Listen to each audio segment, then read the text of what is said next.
All right, y'all, you're Locked On Falcons. I'm your host, Aaron Freeman. Today, I will be joined by Locked On Sports Atlanta and ATL Day One's co-host, Jarvis Davis, and we'll be talking all about the Falcons' initial 53-man roster, talking about the surprises of the people that made it, the people that didn't make it, as well as what areas of concern we still have about this Falcons roster as we head into week one of the regular season.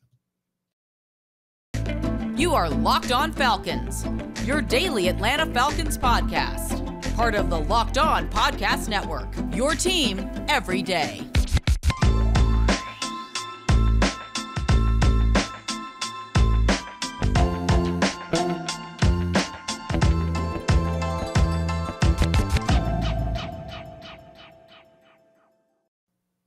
So guys, you know me, I'm Aaron Freeman, aka Sirius Black, aka your very humble host of this daily Atlanta Falcons podcast here, Locked On Falcons, part of the Locked On Sports Atlanta podcast family. And today's episode of Locked On Falcons is brought to you by LinkedIn Jobs. LinkedIn Jobs helps you find the candidates you want to talk to faster. Post your job for free at linkedin.com/LockedOnNFL. So today I will be joined by the host of the ATL Day One's podcast alongside Tanisha Batiste. That is, of course, Jarvis Davis, part of the Locked On Sports Atlanta podcast family. And we will be talking all about the Falcons' initial, stress words, initial 53-man roster, some of the surprises on people that made it, some that didn't make it, some areas where we still feel like the Falcons are thin or have question marks in terms of their roster coming up. So without further ado, let's just jump right into that conversation here with Jarvis Davis of the ATL Day One's podcast. So guys, you are Locked On Falcons. Of course, I'm your host, Aaron Freeman, and today I'm joined by another illustrious guest, of course, Jarvis Davis. He couldn't join us last week to break down all the things that he wanted to see in the Jacksonville Jaguars preseason finale, but he is here with us to talk about these final cuts, because that's what that game was all about. Who's going to make the roster? Jarvis, my good friend, welcome back to Locked On Falcons. Man, thanks for having me, man. It's always a pleasure to join the illustrious RP Falcons fans. Locked On Falcons podcast, excuse me. Yeah, it's always a good time, man. Definitely. Yeah, so you guys know Jarvis. He's been a frequent guest on this podcast. He's on Locked On Sports Atlanta. He's on the ATL Day One's podcast, and of course, you see him weekly now on the Locked On Falcons postcast on the Locked On Sports Atlanta podcast feed. But today we're talking mostly about final cuts and roster stuff. And Jarvis, let's jump right into it. For me, not too many surprises, a couple here or there with the Falcons' initial 53. We have to stress that this is not the final roster. There's still basically a week and a half to go where the team can really make moves to tweak and adjust to get ready for that week one game. I know for me, the biggest surprise here was Anthony Firkser being released. I think a lot of us sort of thought he was a lock to make the roster. I suspect that he'll probably be brought back after the team makes a couple of initial moves over the next 24 to 48 hours. We'll see about that. But for you, was there any player or players that stood out to you that were big surprises that either did not make the roster or did make the roster? I think the first guy that comes to mind is Derek Tangelo, right? Because I think that he's a guy that's been on the interior, and I think he had a really good final preseason game. And obviously, a lot of guys that played extensively in that game aren't on this 53. So, but I do think he definitely made a case for, you know, being that guy that could be disruptive, you know, getting with the TFLs, and that's what we aren't used to seeing that, right? Like Grady Jarrett has been the only guy that's been able to do that pretty consistently in the past few years. So, you know, when you get a young guy actually coming in and doing stuff like that, you kind of want to make him stick around. So obviously, you know, with Timothy Horn was that guy that they felt like, hey, this is the guy that we want to be on the 53. I thought that was kind of interesting. Also, and you mentioned, you know, Anthony Firkser being, you know, released, right? You know, so the guy that was on the roster, like 4 tight ends, like that fourth guy, Felipe Franks, he made it in as a tight end. So I think that was something I thought was kind of interesting as well, because, you know, we didn't really get a chance to see Franks work that much at tight end. You would think that if somebody's converting over to converting in the position, you probably want to get as many reps as you possibly can at that position. But we know that, people were dreading him coming in the fourth quarter, letting games, and that's exactly what he did. So I think that was something that kind of stood out to me initially. I was just like, that's pretty interesting. And then, of course, as always, I know we'll probably get to it at some point. Seeing Deion Jones on that 53 just made me kind of like, I don't know if that's going to last too long. Yeah. It'll be interesting to see, what will be, or at least what I'll be talking about on tomorrow's episode, and what you and Taditra will be talking about on tomorrow's episode of ATL Day Ones, to sort of see what changes were made. You talked about Derek Tangelo and Timmy Horn. A lot of those defensive line, we talked about this in the postcast, a lot of those guys really showed out in that game. Abdullah Anderson, Nick Thurman, and I think we'll probably talk a little bit later about sort of areas of the roster that you want to kind of see the team still look at that waiver wire to make additions. And I think the defensive line is certainly in the conversation. So it was interesting that Timmy Horn was the one guy that so far has stuck on the roster. We'll talk a little bit more about, Timmy Horn and some of these other potential feel-good stories of players that you were happy to see make and stick on at least the initial 53-man roster as we continue today's episode. And that will probably be a great opportunity for us to talk about Jared Bernhardt, aka Bernie Sanders, here on the podcast. So feel the burn, baby. We'll get into that as we continue today's episode here with Jarvis Davis and myself.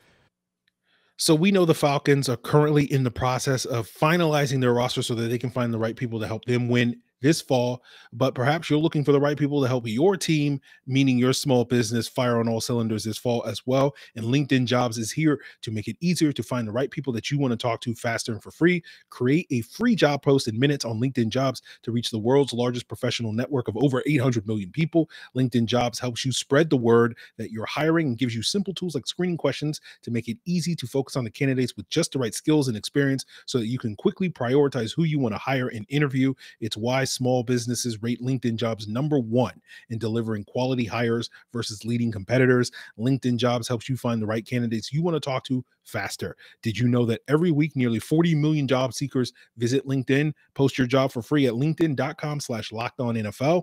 That's linkedin.com/lockedonnfl to post your job for free. Terms and conditions apply.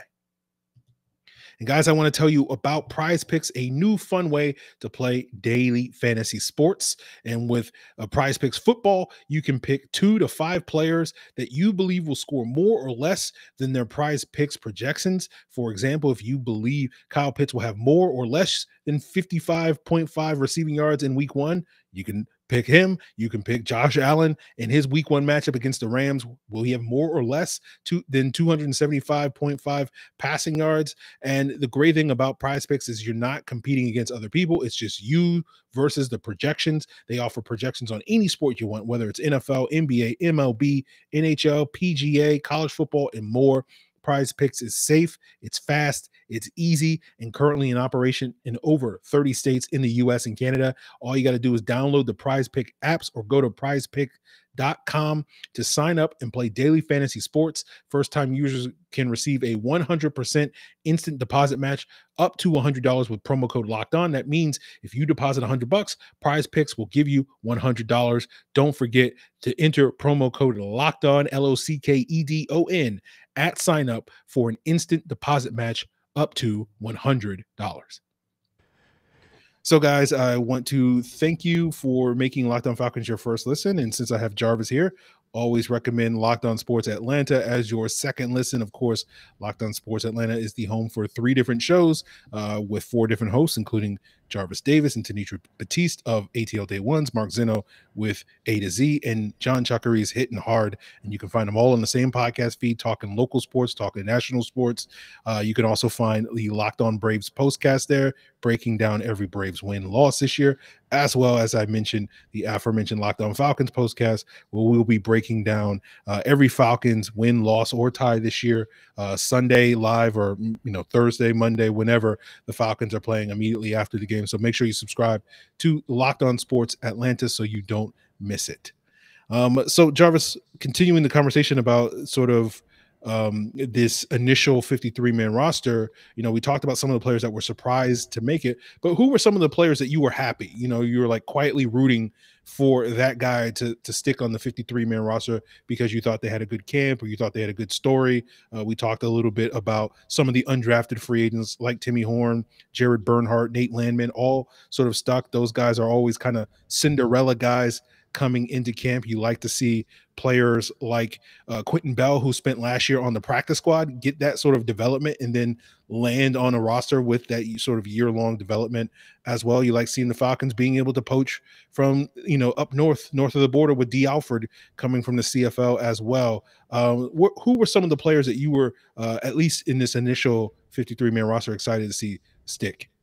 You know what, the guy, one of the guys that you just mentioned, he D. Alford. He like coming from a D2 school, actually coming from the CFL, and I think that was a guy that I kind of pinpointed. I was like, you look at the size and you look at what was a big need, coming into this season for the Falcons is that secondary help. Like they need guys that actually can play football, and not just a veteran guy that's cheap, that's coming on the cheap. So I think that to see a guy like Alford, who's local too as well, from Griffin, Georgia, I think that's something that you always like to see in guys. A local kid that comes in, head down, humble, and coming in and earns a spot. I think that was a nice thing to see. I like that.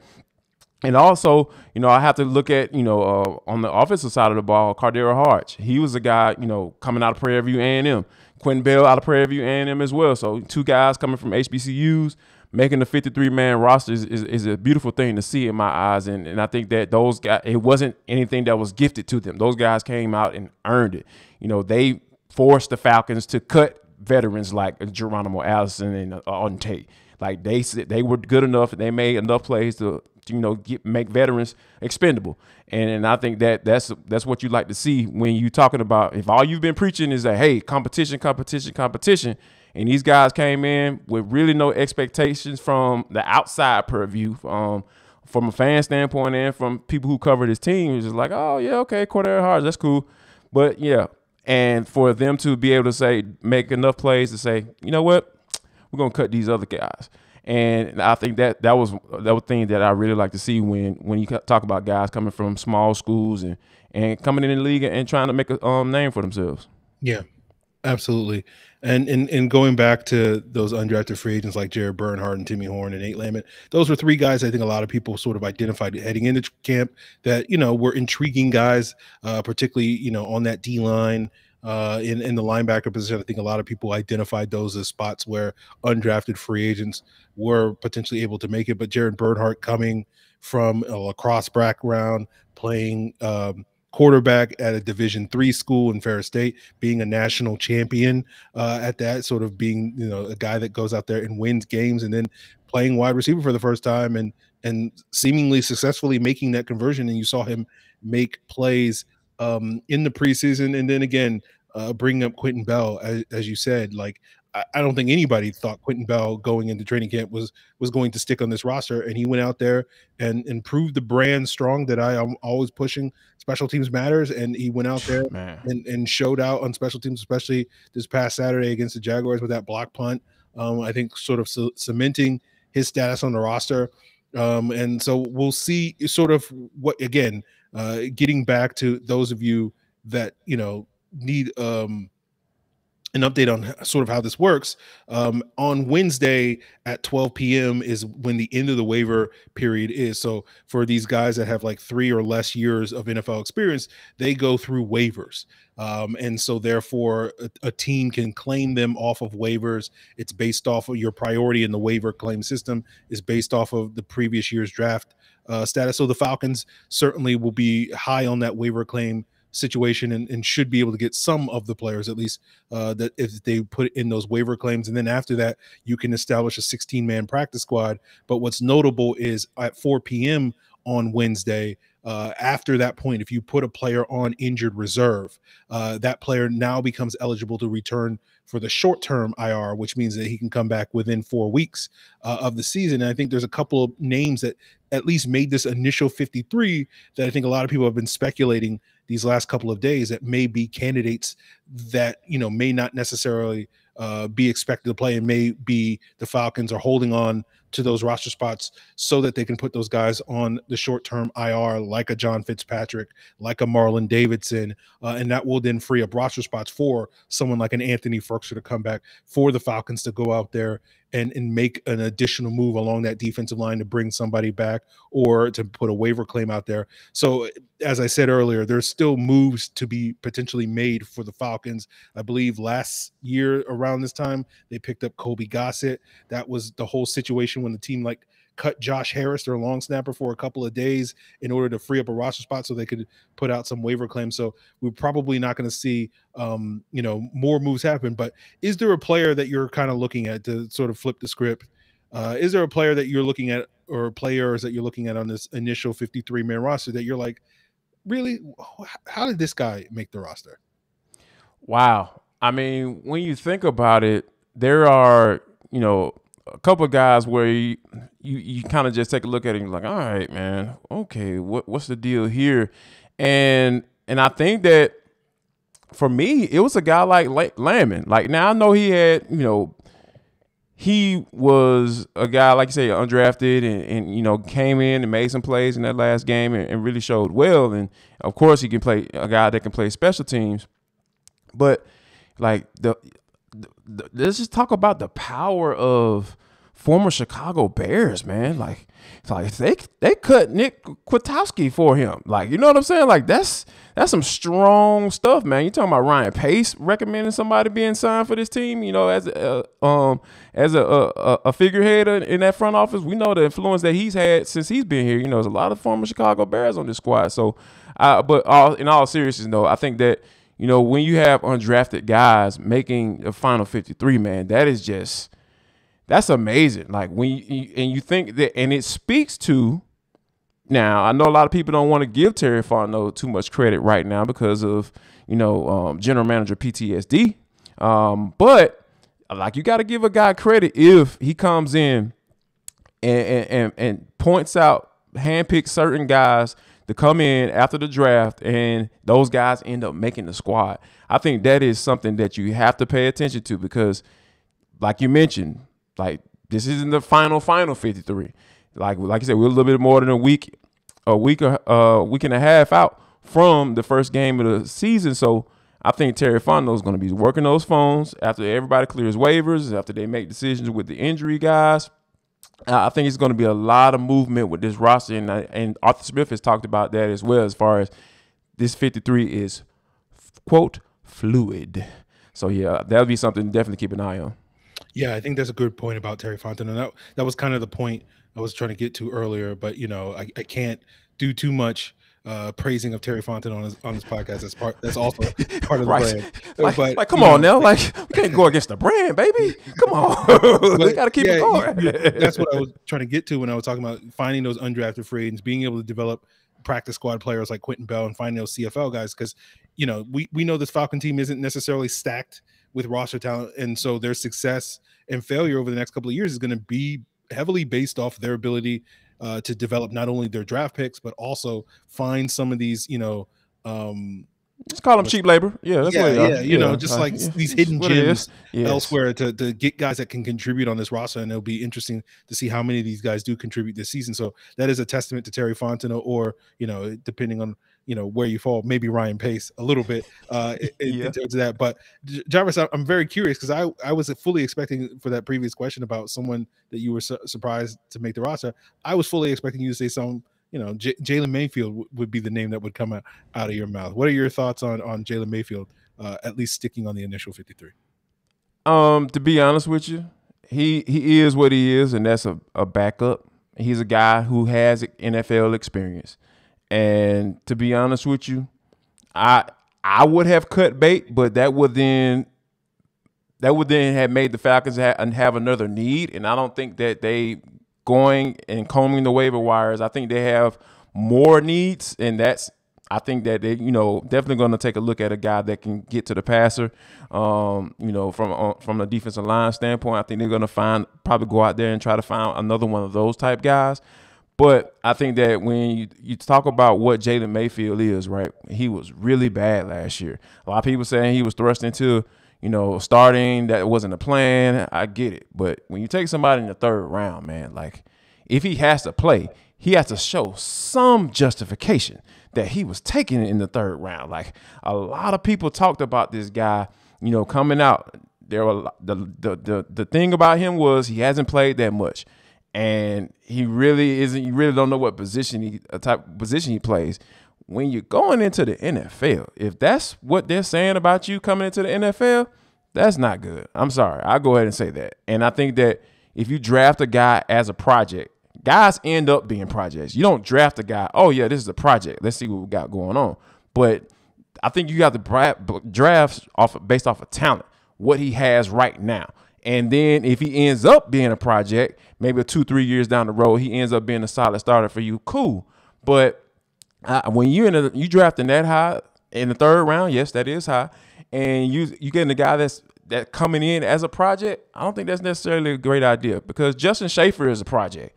He was drafted in the 6th round. He's a guy that, did not make your roster, and you're going to have more than likely he's a prime practice squad candidate. That's the type of guy that you take those chances on, but not in the third round. And I think that I've talked about it on our show. I just said, hey, Jaylen Mayfield is a guy you probably need to go ahead and cut bait with. And you say, you know what? We'll cut our losses here and we'll move on and try to find somebody else to kind of solidify that offensive line. But meanwhile, in the short term, you got a viable starter in Elijah Wilkinson. Yeah. It was interesting to see that the Raiders cut Alex Leatherwood, their first-round pick from a year ago, who also really struggled. Probably the only player that you could make a case struggled more than Jaylen Mayfield last year. And the Raiders just kind of moved on from him. And, I do think it's interesting when you bring up that notion of project. I think you're right because, like, I kind of contrast, like, Jaylen Mayfield with someone like a Rashid Hageman, who was also a project. But at least with, like, Rashid Hageman, you could see this tremendous physical potential. There you go. Sort of his size, his strength, his athleticism. And so you could understand a team, rolling the dice, or at least you could better understand a team rolling the dice on an early round pick with someone like a Rashid Hageman. And you just kind of look at Jaylen Mayfield and like, where's the upside? What was it? Yeah. What did you see in him? Yeah. It's just almost like that girl that, dudes bring around. You like, why is he flying her around like she's just the baddest thing since sliced bread? I was like, what do you see in her? It's just like, and then he ended up telling you exactly. He had to tell you because he can't necessarily show you because it's something that she may be doing behind the scenes that that wouldn't be appropriate. So, but with Jaylen Mayfield, we talking about football players, dog. Like we saw it every Sunday. Like this dude didn't show anything. Like he was literally just out there. Like the dude didn't progress. Like. And everybody was trying to justify, like, yeah, man, he played better. Yeah, but he graded out at a 50 instead of a 34. Like that's what we are right now, offensive line, from an offensive line standpoint. No, man, nah, it don't supposed to work like that, Jack. But yeah, but sorry for the nasty reference, man. If those kids listen out there, close your ears. We'll keep that reference back in the back pocket. We'll throw that out there later. So probably midway through the season, see who else sort of that applies to. But we'll wrap up today's episode here with Jarvis Davis, talking a little bit more about sort of where the areas of the Falcons roster where they may be weak at, where they may over the next couple of days be looking to shore up this initial 53-man roster. And I suspect we'll be talking probably about the trenches where Jaylen Mayfield plays, since we've been talking about that all summer long. So we'll continue today's episode here of Locked On Falcons talking on that subject. Now, guys, we've all been in situations where money can be a little tight. They can be a little stressful, where you're worrying about that next paycheck. And it only gets worse when during those times, you get these unexpected expenses that come up. I know for me, I'm always worried about my car, given it's an older make and model, and sort of, you're worried about those things that can add up during those stressful times. And my good friend Dave can get you out of those stressful pinches. And Dave is not a person. Dave is a banking app that can be your friend as well and get you up to $500 instantly with extra cash. There's no interest. There's no credit check needed. Millions have already downloaded Dave, and you can too. Just go to the App Store, download the Dave app. That's DAVE, and sign up for an extra cash account and get up to $500 instantly. For terms and conditions, go to dave.com/legal. Instant transfer fees apply. Banking provided by Evolve, member FDIC. Trust me, your future you will thank you. So guys, once again, thank you guys for making Locked On Falcons your first listen. But, go ahead, if you haven't already, subscribe to Locked On Falcons on YouTube. Also subscribe to Locked On Sports Atlanta on YouTube. That certainly helps us out in that regard. But wrapping up today's episode here with Jarvis Davis of the ATL Day Ones podcast on the Locked On Sports Atlanta podcast feed. We've been talking all summer long about the concerns in the trenches. Do you look at this initial 53-man roster and still see some areas of concern where you would like to see the team, if they are going to claim some players off of waivers, if they are going to do what some other teams are doing currently and start trading for guys and trading like conditional 7th round picks in 2026 and whatnot for some of these players? Is that where you want to see the team show up, or are there other spots on this roster that you're still a little bit concerned about maybe their depth? I mean, yeah, man, you can't have enough pass rushers, edge rushers, right? Whether you want to go to the outside linebacker route, a guy who can play that, but mostly come in on third down and rush the passer. Like, that's the type of guy that I'm thinking about in this DNP's scheme. Because you can move guys, like you got to have guys who can be versatile, right? He can line up, maybe he can line up in a 3 technique, and he can line up on 3rd and long, or he can get outside in the wide 9 and line up there, on 3rd and long. So I think that they definitely have to look at somebody who is specific job is that's done it before in the NFL to come in and rush the passer. And I think that, that's a guy, or a guy who can be a solid 2-gapper for you, right? A guy who you can put in that base defense and say, hey, Timothy Horn needs a blow. Or if he comes in and it's a guy that, kind of shows you what you didn't necessarily see on film, and he's better than what you actually thought, maybe come in and be split some time with a guy like Timothy Horn or a Taquan Graham, just in case something were to happen or one of those guys goes down. And I think that, that's exactly where they need to kind of look from when you're talking about waiver wires and potential trades. Now, I know that's not going to happen, more than likely, but I really feel like if you're at a space, now this is basically going off of what they're saying. I'm going off strictly what the Falcons have said. They still haven't made a decision at that center position, right? You got 3 games worth of film. You've got the whole entire offseason, training camp, all that good stuff. And if you're sitting here on at the end of August, beginning of September, and you still don't know who your starter is, if neither one of those guys have shown you that they should be the starter at this point, you might need to make some phone calls. I'm not saying you need to make a deal, but you might need to make a phone call and say, you know what? Yeah, JC Treader, I know you retired, but just in case you change your mind, we might have a spot for you. We might be able to do something for you if you want to see if you continue your career down here in Atlanta. So I'm not saying they should go out and go get a guy, like absolutely, positively, and go do that. But I think that that's something that needs to be in the back of their mind, because like you said, if Hennessy has shown that, to me, Hennessy has shown that he should be the starter going in this season. But I'm all for, hey, man, if somebody's out there that could be better and they feel a need, that's exactly where I'm going.